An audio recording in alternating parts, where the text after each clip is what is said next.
E aí, voltamos. Então vamos lá. No vídeo passado, a gente viu a formação do gameta masculino. A gente vê agora a formação do gameta feminino. Legal? Vale lembrar o seguinte, muitas vezes na parte masculina, a pessoa tem um número normal de espermatozoides, a espécie humana é que tem menos espermatozoides, porque a gente está no topo da cadeia alimentar, mas a pessoa ainda é infértil. Legal? Significa que ela tem um número normal de espermatozoides, mas seus espermatozoides são defeituosos. Microcéfalo, macrocéfalo, bicaudados. Legal? Outras pessoas têm uma baixa do número de espermatozoides, que é a oligospermia.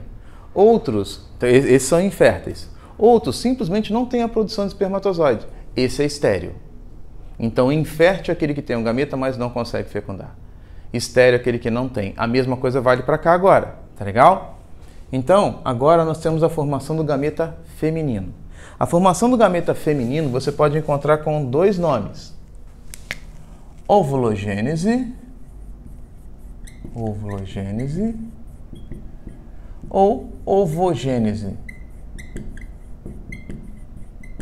Legal? Tanto faz. Tá tudo bem. Bom, qual a diferença para a parte masculina? Na parte masculina, essa produção de espermatozoides, essa multiplicação de espermatozoides, ela vai acontecer na puberdade, quando aparecem as características sexuais masculinas.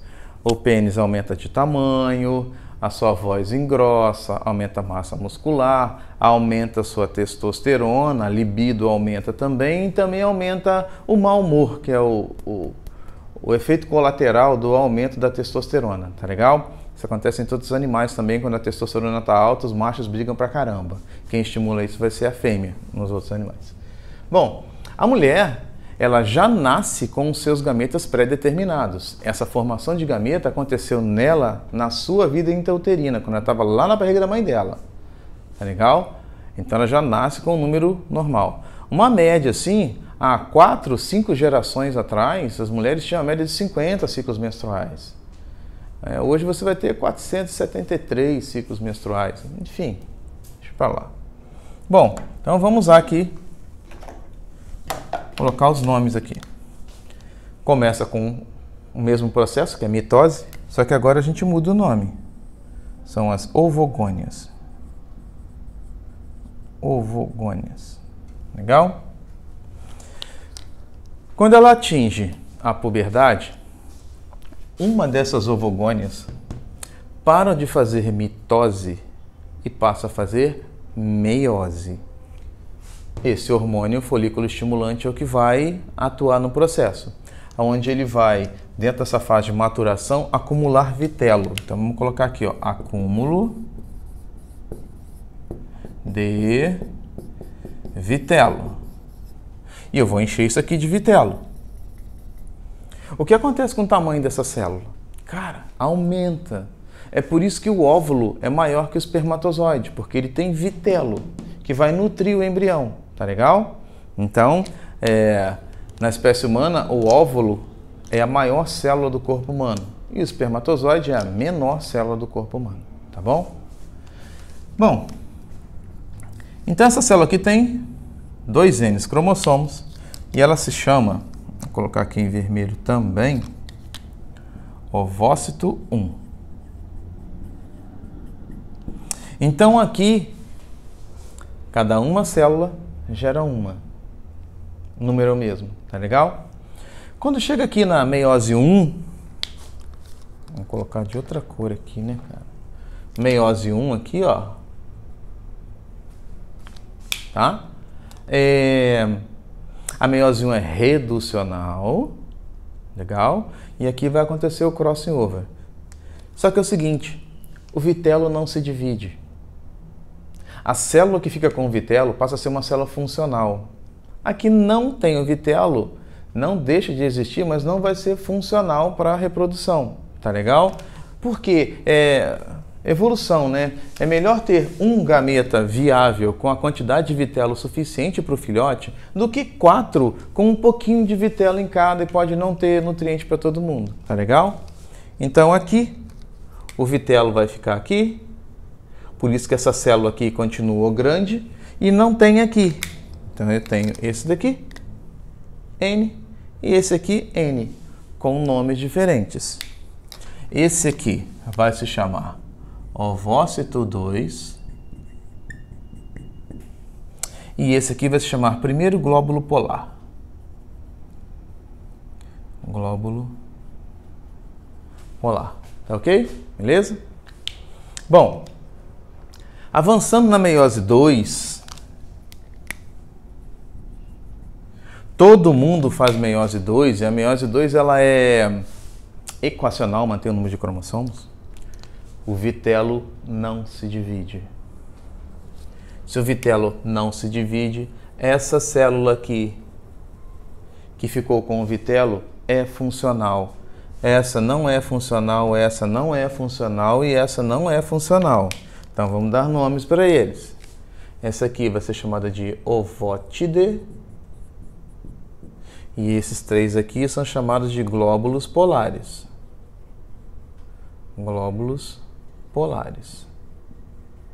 Com o mesmo número de cromossomos da fase anterior, porque é equacional. Essa ovótide passa por um período de maturação, de especialização, com o vitelo e passa a se chamar óvulo. Esse aqui é mais fácil. Sabe por quê? Vamos falar só das células funcionais, tá legal? Uma célula dessa gera uma dessa. Uma célula dessa gera uma célula dessa funcional, porque essa aqui não é funcional. Uma célula dessa gera uma célula funcional, a outra não é funcional. E essa célula aqui gera uma funcional. Então o número é sempre o mesmo. Então se for utilizado um número qualquer, número 100, 200, 100 são funcionais. 200, 100 são funcionais. 100 são funcionais. Então, 100, 100, 100, 100, 100. O que o cara adora colocar na prova? Um número picado. Durante a formação de gameta foram observados 473 ovótides. Aí ele pergunta, quantos ovócitos um tinha? O número é o mesmo. A única coisa que pode modificar é se ele der um número qualquer desse daqui, que vai ser sempre o mesmo, e perguntar o número de glóbulos polares. Aí você multiplica esse número por 3, tá bom? Mas é muito difícil cair, geralmente ele pede o esquema inteiro, tá? Bom, o que acontece é o seguinte, para esse ovócito se desenvolver até o óvulo, ele tem que ter o estímulo de alguém. Quem vai estimular a maturação disso daqui vai ser o espermatozoide. Espermatozoide. Então, quando a mulher está ovulando, na verdade, ela está liberando um ovócito 2. Ele só vai ser chamado de óvulo quando o espermatozoide estiver próximo. Ela termina essa maturação, o espermatozoide entra, se ele conseguir.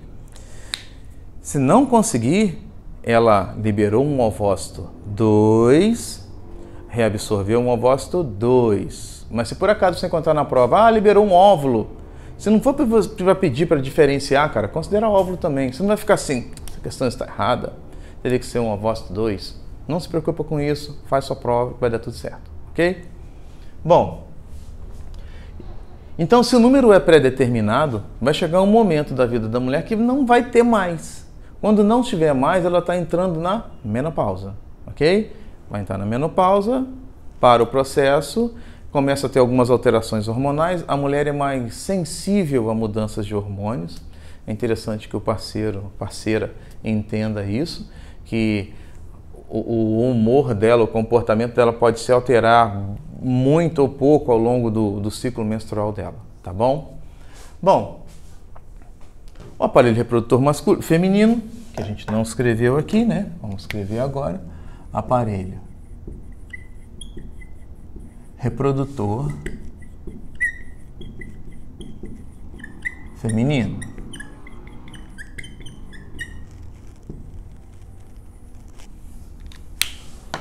Tem a porta de entrada, vagina. Tem aqui o colo do útero, que é uma área muito importante e muito frágil. Tem aqui o útero, que vai ser um bercinho, vai ser o lugar onde o embrião vai se desenvolver. Temos aqui a tuba uterina. No caso, uma tuba uterina desse lado, tuba uterina desse lado. O ovário, onde fica a formação dos gametas, onde tem a produção dos hormônios, tá legal? Tem um ovário desse lado, um ovário desse lado, uma tuba uterina desse lado, uma tuba uterina desse lado. Então, o gameta sai daqui, vem para cá, é fecundado ou não, isso aqui vai se refazer a cada 28, 30 dias. Isso vai variar do ciclo da mulher. Bom, eu coloquei essas estruturas aqui, que são chamadas de fimbrias. Esse negócio não cai em prova, mas existe esse nome, né? Fimbrias. Então é o seguinte, a gente já tem aqui a formação do gameta. Em alguns casos, algumas mulheres não conseguem ter filhos. A formação da gametogênese dele é normal, só que ela pode ter uma quantidade menor de vitelo. Isso pode comprometer o desenvolvimento do embrião. Aí quem tem que saber isso é o médico. Vai lá, procura o médico para saber se o ciclo tá correto ou não. Tá legal? Bom, então a gente viu aqui o aparelho reprodutor feminino e a gente vai no próximo vídeo ver como é que acontece o processo de fertilização, de formação dos gametas aqui. A gente vai ver o ciclo menstrual, ok? A gente se encontra então daqui a pouquinho. Falou, manos!